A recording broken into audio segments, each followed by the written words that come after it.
It's been a while. In the last month or so, I've had some pretty big changes. One is that I've recently moved. And unfortunately, I've had a couple issues getting set back up to provide you all with some speaker reviews. Now, I do have one that is coming within about the next week or so. But in the meantime, I didn't want to sit around any longer and feel complacent and not providing you with some, what I feel would be, at least entertaining content. So I was watching a YouTube video last week from Gerald Undone, who focuses primarily on providing photography and videography camera equipment reviews. He had a very interesting discussion about the state of the industry in his little niche world, particularly about how manufacturers will pay to fly content creators out to review a product. And his biggest gripe, at least that I took away, was that there's little time to provide a realistic review. Usually what you have to do is you have to wait until you get back home, get the product in hand, and then you can break down the pros and the cons. Unless you're the type of reviewer who just doesn't talk about any cons, then that's a separate story. So with that in mind, I posted on my own YouTube community page asking for your all input on what kind of things do you wonder about? What kind of behind the scenes YouTube verse type things are you interested that I could answer? And I got a lot of really great replies. Unfortunately, I don't have a lot of really great time to expand on my thoughts on those replies. So I'm going to have to select a few and talk about what I can, but only from my perspective. Bob Frost V asks, I'm curious about various brands' expectations with reviews and how long you have the product, the average deals for reviewer item purchase discount, and aspects of returning the item, or if they make you ship to the next up reviewer. That's a good question, and that's one that I kind of expected, so that's why I wanted to address this one first. The expectations in reviews, again, from my perspective, is that there are none. I think at this point, manufacturers know what they're getting with me. And sometimes that's to a fault where some manufacturers just don't want to work with me anymore. And okay, that's fine.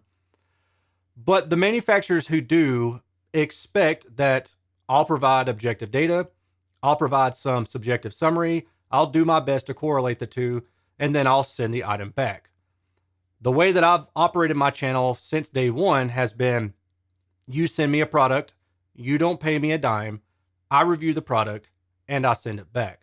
Now, sometimes there are manufacturers who will say, hey, just keep this thing.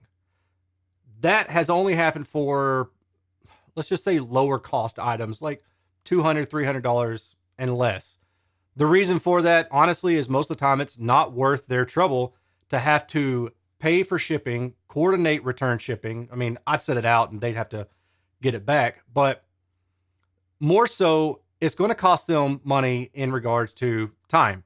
Somebody's got to receive that. Somebody's got to do something else with it. And what are they going to do with it when they get it? Are they going to sell it as used? If you're a manufacturer, who are you going to sell it to? Maybe you have a website and you can put it on there as B stock. Maybe. But I don't think that they're going for that. So most of the time, it really just comes down to time value, where if it's not worth their effort, then they just tell me to keep it. There have been cases where I've had products for months on end after I've reviewed it and after I've contacted the manufacturer and said, hey, I'm done with this thing. Send me a shipping label. I'm going to send it back. And I've had to request multiple times over the span of months, hey, I'm done with this thing. I could see how some people might think that one of the benefits of reviewing products is that you get a lot of stuff and you get to keep it. But that's rarely the case. Like I said, it does happen. It's usually with the budget stuff. But even when that happens, I give it away. There's been a few things that I've kept, such as the Weem amp. I was told I could keep that after I did the review. Average deals for reviewers, typical accommodation pricing, it can vary.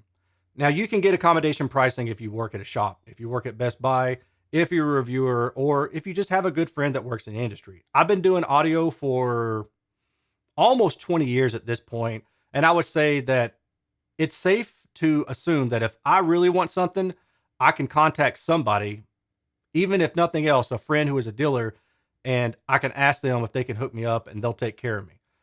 Accommodation pricing is usually going to be anywhere from, I'd say, about 20% to about 50% off retail. And that does vary from manufacturer to manufacturer. To answer the question about aspects of returning the product, well, like I said a minute ago, usually what happens is I review the product, I post the review out online, and then I will contact the manufacturer and say, hey, the review is done. Here's the link if you want to check it out.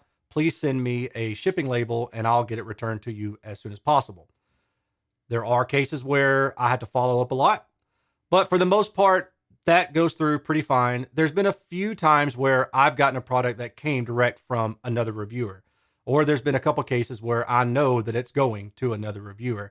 Typically, manufacturers will have a couple demo units available, and at the beginning of their launch, they'll send those demo units out to maybe 2 or 3 or a handful otherwise of reviewers.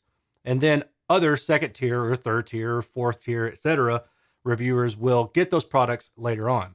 Sometimes I'm one of the first to get a product. Sometimes I have to beg and plead to get anything at all. And then sometimes I just get ghosted via email. So it really is a grab bag. Rob G, 8963 says, hearing creators share their perspective about lack of negative reviews is always interesting to me.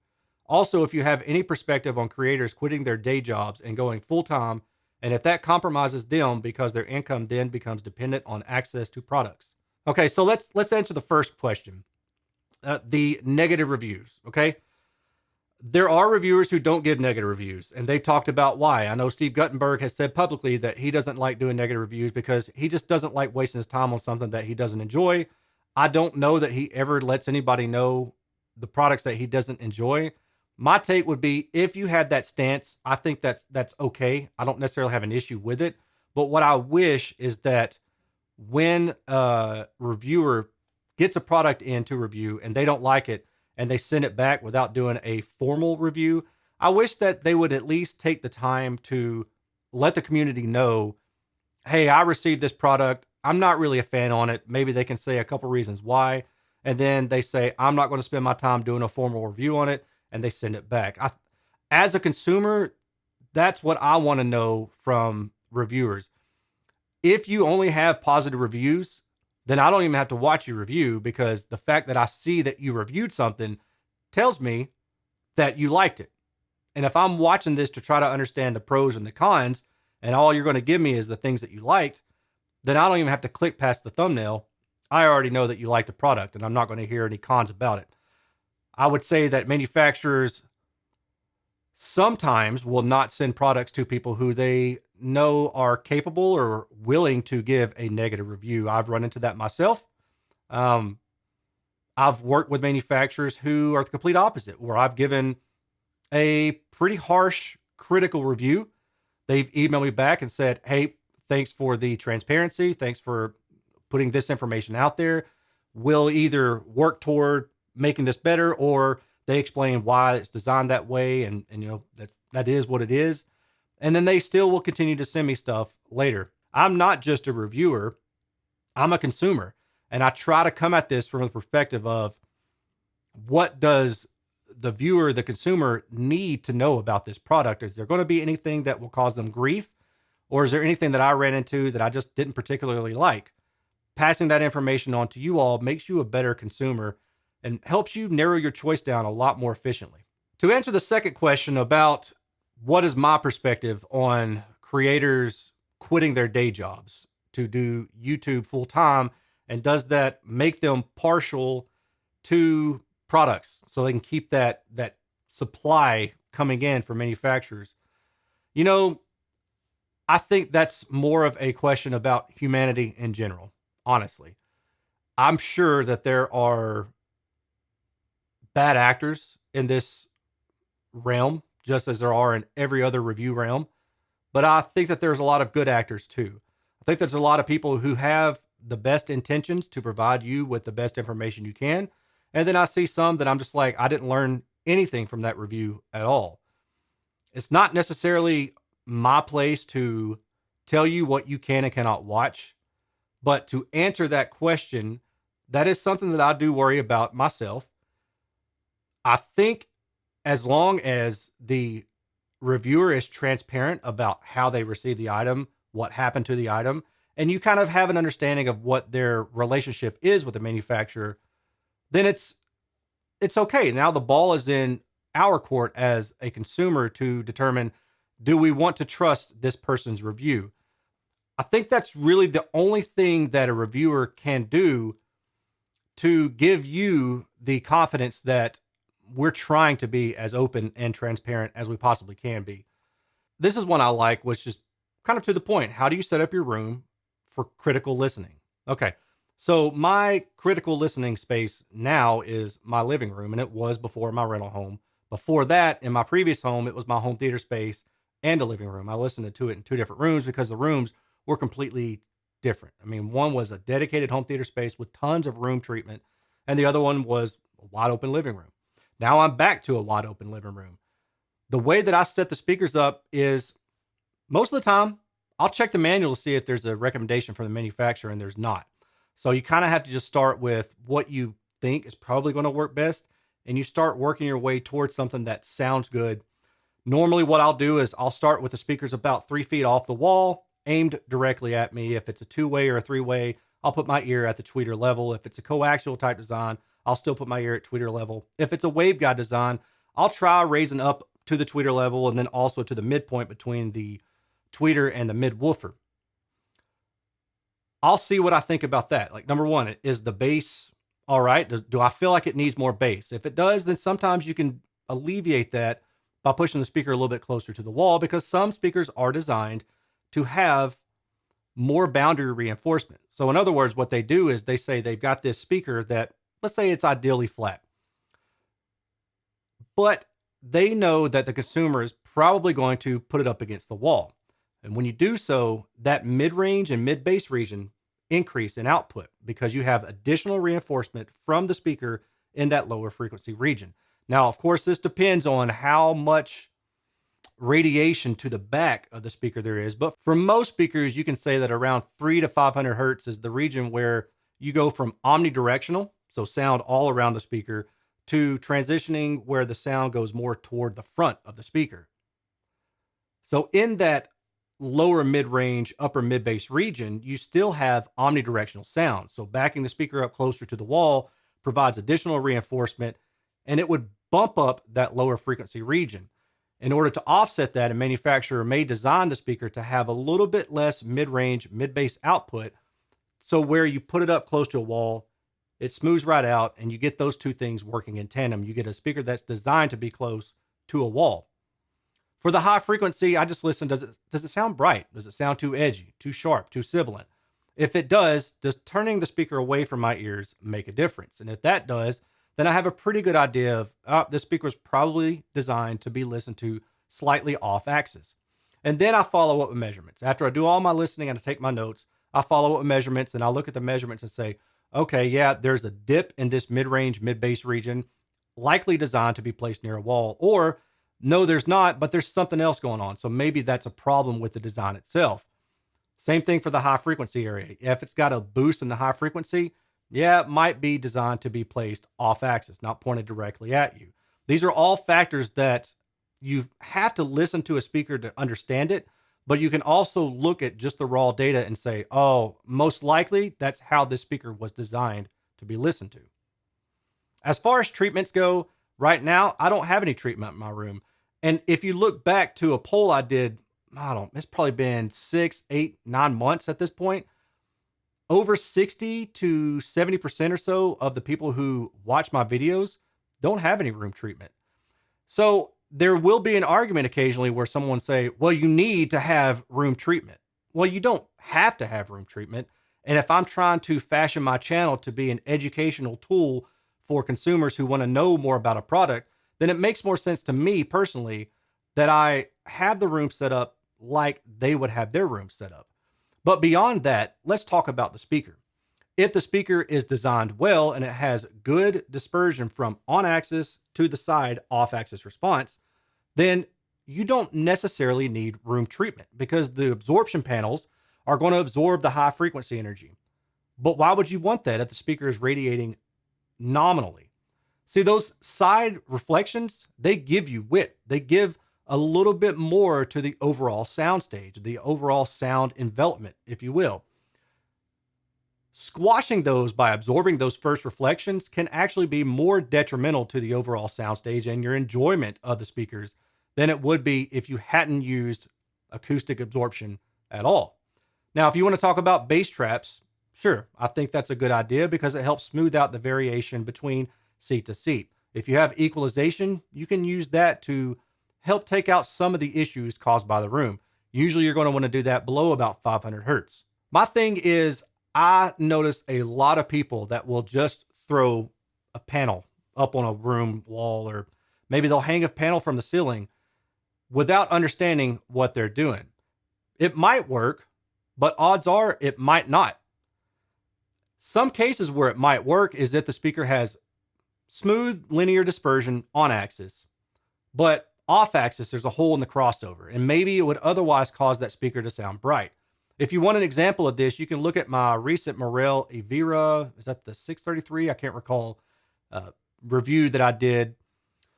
And I talked about what happens when the treble kind of takes over. It becomes a little bit brighter off axis, and the in-room sound, due to the reflections, the increased high frequency energy in that 4 to 6 kilohertz region reflecting back at you, can make it sound a little bit brighter in that particular region. And that is a case where using some kind of absorption might help. You absorb those particular frequencies, and you got to make sure that you figure out what angle those frequencies are boosted. Put those at the proper location in your room, and then you can make for a more neutral and more pleasant overall experience. So to sum all of that up, my stance on room treatment is, if you know what you're doing and why you're using it, go ahead. If you don't know, don't do it, because most likely you're going to make things worse, unless you maybe have a room where there's a ton of slap echo and there's just a lot of acoustic reverberation because it's an otherwise empty room. Most furnishings, however, will help take care of that. A carpet, a couch, a chair, it's going to help absorb a lot of those higher frequency energy, and it will lower your decay time. If you feel like you really need to go with room treatments, I do suggest reaching out to somebody that you would consider a professional in this field. I'm going to answer this last question, and if you all are interested in me doing some more of these, please let me know in the comments below. This question is from MechEng1977, maybe mechanical engineer 1977. What's your day job? How much work do you put into YouTube? How much does YouTube pay? What are some of your favorite and worst products you reviewed?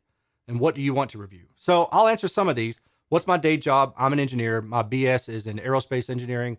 I've worked for NASA for a while and then went into the, let's just say the defense side of things. And that's kind of where I'm still at right now. I love my day job. I work with a great group of people. I do a lot of analysis, data mining, and looking at things. And it's just really fun, challenging every day, or most days. And yeah, it's just a great group of people that I work with. How much work do I put into YouTube? A lot. There are weeks where I think that I probably put maybe 40 hours into YouTube. And that's a lot. So between me measuring, looking at results, making videos, checking things, make sure things that look right. There are weeks where I think I really probably put in a full-time job's worth amount of time on top of working my day job. How much does YouTube pay? That varies, right? Like I would say that on average, my videos used to make maybe around $30, and then it went up to around maybe $50. And now if I'm sitting around 60, I think that's probably a reasonable guess. If a video of mine really takes off and does well out the gate, then I might max out at around $200. I think the most that I've made off of videos so far is about maybe $800. And that was my subwoofer review from 4 years ago that still is getting views to this day. And I'm still getting replies for it. It was the subwoofer shootout, 10-inch subwoofer shootout. But when you factor in how much time I spend doing this, I would just say that if you're somebody who thinks that you want to do YouTube for a living, you might want to rethink that. Now, there are guys who have been able to, and kudos to them, but that's not something that I ever see myself being able to do, nor necessarily wanting to do. This last month that I've been not able to create content, if I depended on YouTube for that, I'd have been stressed out. But luckily, I was able to kind of go at my own pace and, get back to this when I could. So YouTube doesn't pay much at all.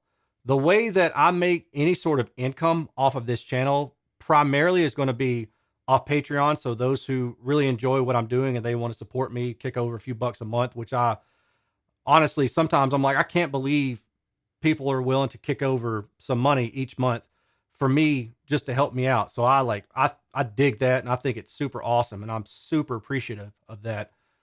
The other way that I make income is affiliate links. And the thing about affiliate links is I used to think they were the devil. When I started doing this and trying to make money to buy new things to review, I realized like I'm going to have to do this because money's not coming in off of YouTube for sure. So what I do with affiliate links is I just tell you I'm using an affiliate link and I can make a commission off of this sale. I do affiliate links for products I like and products I hate. I did an affiliate link for the Klipsch Heresy 4 when I reviewed that about 3 years ago or so.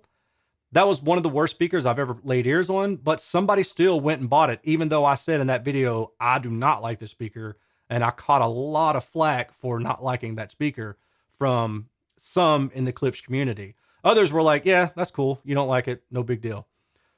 But I say that to say the affiliate stuff is kind of funny because people will buy what they want to buy. And my thinking is that if you need to buy a speaker or you need to buy deodorant or underwear or toothpaste or any just random thing from Newegg, Amazon, Crutchfield, Best Buy, Target, whatever, I provide generic affiliate links. And my hope is that you'll think of me and you'll say, oh, I forgot Erin has an affiliate link for Amazon. I'll go click that affiliate link and I'll buy whatever I need to buy.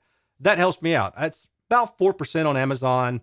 Some of the other ones I wouldn't mind telling you, but I don't think that they want me to tell you. So yeah, but that's between affiliate links and Patreon. If I were to make any kind of money, that's where it would come from. But it's nowhere near enough for me to even consider ever quitting what I do as my day job. That's just no way. And that's going to end it for this video. Again, if you like this kind of content, I mean, I know I do. It's kind of fun being able to talk candidly. Let me know, leave me a like, leave a comment, and let me know what other questions you might have. And I will try to do these more often. If at some point we're going to run out of questions for you to ask that I'm going to be able to answer because I either just don't know or you're going to ask me my bank statement. I'm going to be like, no. So until then, feel free to ask me questions and I'll answer what I can when I can. I will talk to y'all later and I will see y'all in the next speaker review. I promise it's coming. See y'all later. Peace.